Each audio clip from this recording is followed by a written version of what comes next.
Have you ever sat across from someone you loved and felt invisible?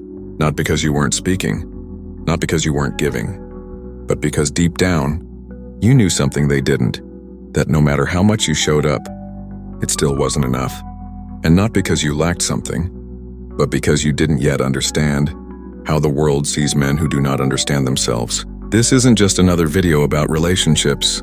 This isn't about tricks, tactics, or how to win women over.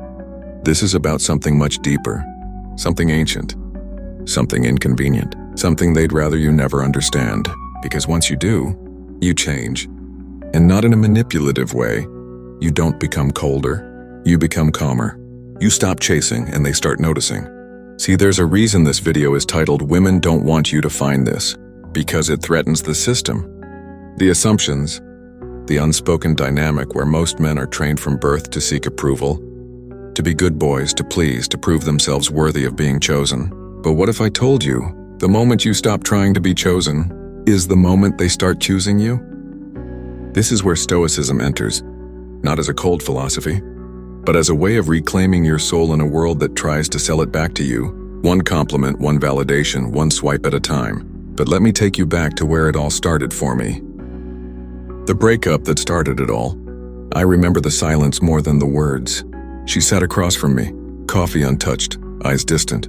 We'd been together for almost 2 years. We had plans, vacations, late-night phone calls, laughs, and yet, in that moment I knew I'd already lost her. Weeks before she said the words. "You've changed," she said. I hadn't, not really. I was still the same guy. Still thoughtful. Still attentive. Still trying. But what I didn't realize back then was that I had always been trying to earn her attention, trying to fix the mood, trying to never make her feel unsafe, uncomfortable, or even mildly inconvenienced. I wasn't her boyfriend. I was her emotional butler. And when she left, I did what most men do. I spiraled. I blamed myself. I thought if I had just said the right thing, taken her on more dates, figured out the right moves, she would have stayed.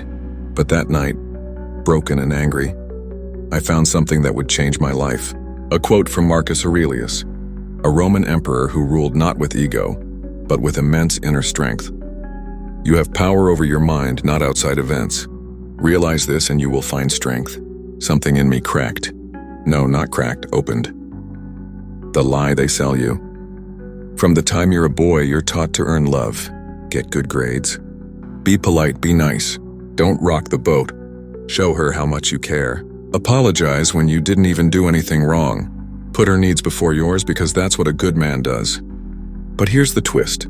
This entire framework is designed to keep you chasing something external so that you never develop the internal compass of a Stoic man. And here's what women don't want you to know. Because most don't consciously realize it either. The man who stands still in himself is infinitely more attractive than the one who bends to every mood, whim, or desire she has. Why? Because one operates from need, the other from truth. The Stoic man is not emotionally unavailable. He's emotionally sovereign. That scares people, because you can't manipulate someone who doesn't fear loss. What is Stoicism really? Let's get one thing clear. Stoicism isn't about suppressing emotions. That's what weak men do. Stoicism is about mastering emotions. Epictetus said, "It's not what happens to you, but how you react to it that matters." In relationships, this means when she pulls away, when she tests your boundaries, when she gives you the silent treatment, or when she accuses you of not caring. Your job is not to fix her feelings. Your job is to stand in your truth, feel your emotions, and remain unmoved by anything that isn't rooted in reality. Stoic men do not chase. Stoic men do not beg. Stoic men do not perform. Because Stoic men understand this one truth. Love is a choice, not a reward. The dangerous truth. Do you know why most breakups happen? Not because he cheated. Not because he failed. But because over time, she stopped feeling him. Not touching, feeling. She stopped seeing him as a grounded man. Someone she could respect. He became a sponge for her mood, a validator of her ego, a performer of emotional acrobatics. She didn't want a therapist. She wanted a man. And the moment he became her mirror instead of her mountain, her love turned into pity. Pity into resentment, resentment into distance. And then one day she sat across from him at a coffee shop, with cold eyes and warm lies, and said, "It's not you, it's me." The reclamation. But here's the good news, it's not too late to change. And not for her, not to get her back, for you, because the man who is still chasing her is the man who still hasn't met himself. Once you do, you will never again play the role of the pleaser, the fixer, the emotional puppet. You will not fear her silence. You will not crumble at her tests. You will not lose yourself just to keep someone else. And ironically, that's when they begin to chase you. Not because you changed who you were, but because you finally remembered who you are. Part 2, the invisible war. Have you ever noticed that some men walk into a room and everyone feels it? They don't speak loudly. They don't try to impress, but the room shifts. Women notice. Men take note. And it's not because of looks, money, or status. It's because these men are anchored. They're not trying to prove anything. They're not trying to impress anyone. And that ironically makes them magnetic. Most men never learn this. Why? Because we're raised to fight an invisible war. Not against others, but against ourselves. We're told that to be good, we must be agreeable. That to be strong, we must be soft. That if we want to be loved, we must never ruffle feathers. Never take up space, never say no. And so we become shadows, well-behaved, politely miserable, quietly desperate. But there's a reason you're still watching this video. Deep down, you know what I'm saying isn't just true. It's personal. You felt it. The anger when you realized she didn't respect you the way she used to. The guilt when you wanted to speak your truth, but swallowed it instead. The shame when you saw her eyes light up for a man who wasn't nearly as kind, or thoughtful, or committed as you. And the confusion when the woman you loved drifted. The truth about attraction. Here's the hard truth. Women are not attracted to your niceness. They're attracted to your presence. Being kind is good, but if your kindness is rooted in fear, it becomes weakness. And women have an instinct for weakness the way wolves have a nose for blood. They won't always leave you when they sense it. Some will stay and slowly drain you of your power. Some will test you. Others will unconsciously push you until you break, and then call you too emotional. It's not cruelty, it's biology. Because at her core, a woman is asking one question about the man in front of her. Can he hold me emotionally, energetically, spiritually, without losing himself? If the answer is no, she begins to pull away. And here's what's wild. She won't always know why. She might even cry, feel guilty, or say, "I don't know what's wrong with me." But deep down, she knows the truth. She doesn't feel safe anymore. Not because you'd hurt her, but because you're no longer rooted in yourself. You've been conditioned to disappear. The modern man is conditioned to hide, to perform instead of express, to yield instead of lead, to suppress his instincts, his anger, his assertiveness, not for self-mastery, but to avoid disapproval. You know what they call a man who lives like that? Lonely, lost, eventually forgotten. That was me. After the breakup, I spent weeks in my own head, replaying every word, wondering what I could have done differently.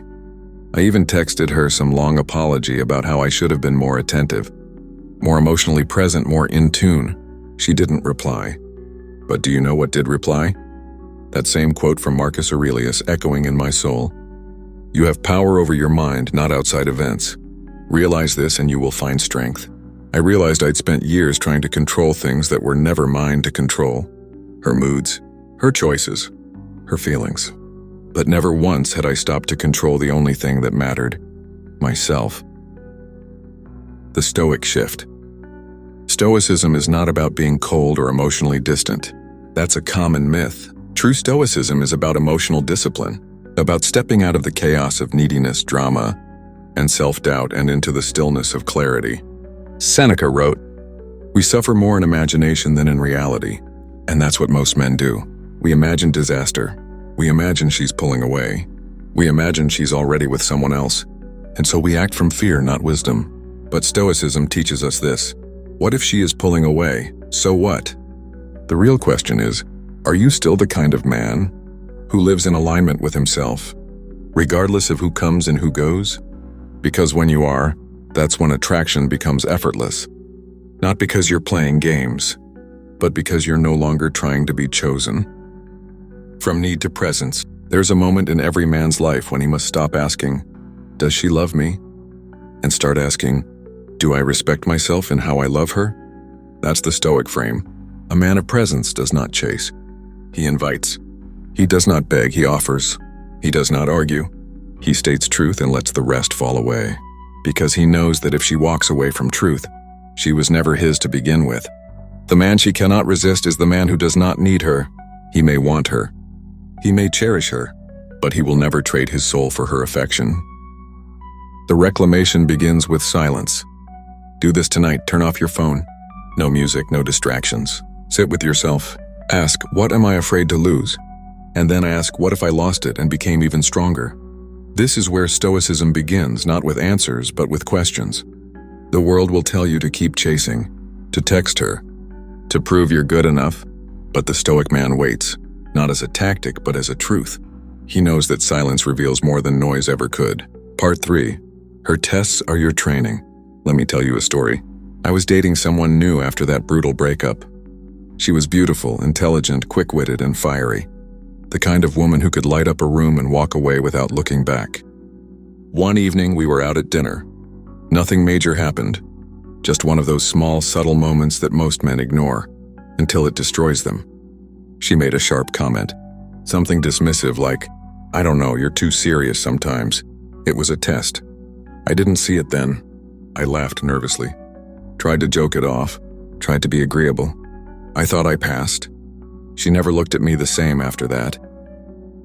She doesn't want a servant, she wants a standard. Here's what most men never understand. When a woman tests you, she's not trying to hurt you. She's trying to find you.